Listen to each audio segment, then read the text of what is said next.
بله سکرتر پارتیا دموکراتا پیشورو یا کرد لسوری حمید حاجی درویش ده بریا تورا مدیای روداوه بانگ که آراسته سروک هریما کردستان مسعود برزانی و نونرین ان کسی دشاندا جنیف ده بکه از اینها بچم سلیمانی و جم مامستا حمید حاجی درویش مامستا حمید دنباش تخواست بریا روداوه بانگ که لسروک هریما کردستان بریز مسعود برزانی و اندام شاندا کرد کنفرانسا جنیف ده بکی فرمو ما مستا چیه بانگا تو جوان هر دو آلیان داخوازین تا چنه سپاس جتر وش تمام تماشوان رودا گلک سپاس جوار بانگا میں اسباب رای خوی حکیم و فؤاد بکم خوشبه شاندا جنيف بدن آليك أسعد الزعبي تلميذ محمد طلب هلال محمد طلب هلال ايج سر داخوازاوي سر كتاباوي إحصاء شاكر وحزاب شاكر كرد بالفقيرية قلبان مليون ونيفة كرد فقير كر برشيكر جاهل كر آنها هاتي دوساوي جبرقو أوجي جوالاتي وي جباجاري وي أسعد الزعبي وي كاريت كازهيديت كم أفهرد همال خبدن آليكي ونبن دستك جشوفيني عنصرية وك أسعد الزعبي تشتي باش دوساوي كاري بقري أز تشتكيت بينم با سروك مسعود دكم سروك هرمي كردستان بزوترين وقت دوزا جوينة كيبكي بارتيين كرد باستثناء تماما قش حاضر بن كسين مستقل كاربن سربخوا كاربن رولكي بليزن تفقرا كرد اوشي حاضر بن بارتية اساسي بنجهي آليكاريا ويبكن يكيتين اجتماعي كردستان ديمقراطي كردستاني العراق فكاكا أوجي آليكاريا سروك مسعود بكن أبنجواز بتشسري يانا شاندايكي كرد شيك بتش جنيفي يانا قضية كرد باي از بدقكي زلال وبلند تمام إنسان كرد ردبيجم قضية ما وندا دبه دكبه بلكي الزعبي سبب حكم ما باركرين بدج مناطق كردي جبرقو ام حسبان دين الشعبكي ناش به خلقي اف انسان بماي محمد طلب هلالي ايج كرد برشي جاهل تجهيل وتهجير هرسي اختراحي اساسي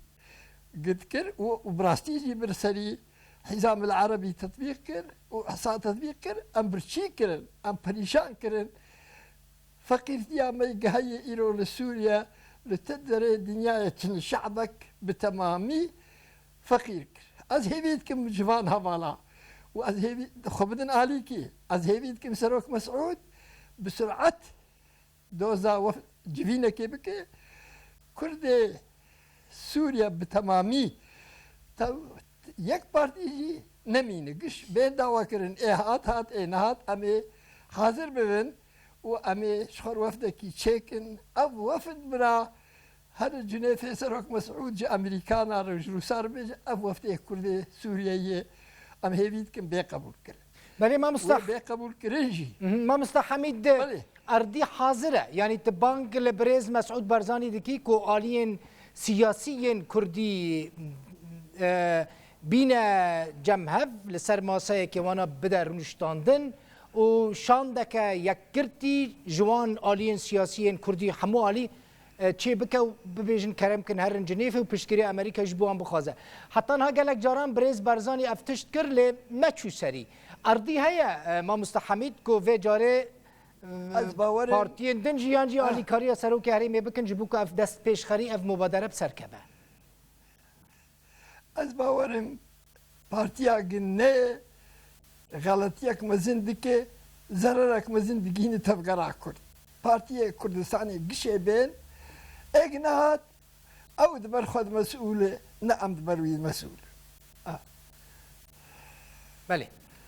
قالك سپاس بله لا يكيد يا كرد بله قالك سپاس ما مسجبو برسفتا لي دبه مسألة دي ام يكيد يا كرد ناخوازم بقينها بس دبه مسألة دي كرد يك من وي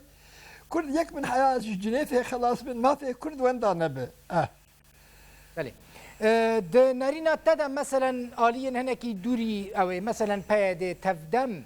بانگا تجبوان چیه مثلا پدا کسی وانا كسي نزكن او بلكي حاضر بمن ليه آليين دن تشتد بيجي آليين كو هناكي دورن يعني هناكي از باور دكم از باواجي دكم بدنگكي بلند براتي باواجي دكم جوي جوينه محروم نمينن ودناب جوينه جيه خو ببينن ببارتيين براي خور خدمتا ملتي خو بكن او جي دوري مؤتمري جنيف كتنه وام بهبره بن ام بهبره وبهبره شاندك باش تشيبه وشاندك بقبول كرنج امريكا روسيا هر راعيه كونغري مؤتمري جنيف ليك نين او مسؤوليه اواني غلطيك مزند ديرو كاملتي خدتك آليين ناف دولتي ينكو سركيشيا و کنفرانس جنیف دکن دولتین مزن و آماده بن شاندک کردی سر بخواه د جنیف سه قبول بکن؟ از اشتر ببیجم دو پرژی گوت روداوا پیروز ده روسيا تبلیغی مکر گو وفدکی شاندکی چیکن جحفت حیا حشت کسا ام حاضرم پیش گریاوی بکن انا سروك مسعود جوان بخوازه و ولو جير ببيجن ووفد بي قبول كن باورناكم امريكا بينا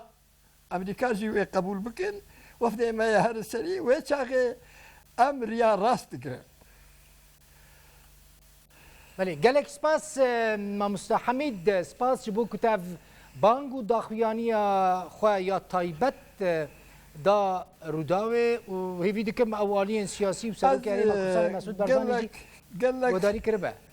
قال لك سباس يا رودا ودكيم قندق جيمد هيني ملتي زاريه كرت قال لك سباس روداوري سپاس کارکر روداوره گلک سپاس شباب مین خوش زور سپاس حمید حاجی درویش سکرتر پارتیا پیشورو یا دموکراتیا کرد یا سوریه سلیمانی به مرابوی زور سپاس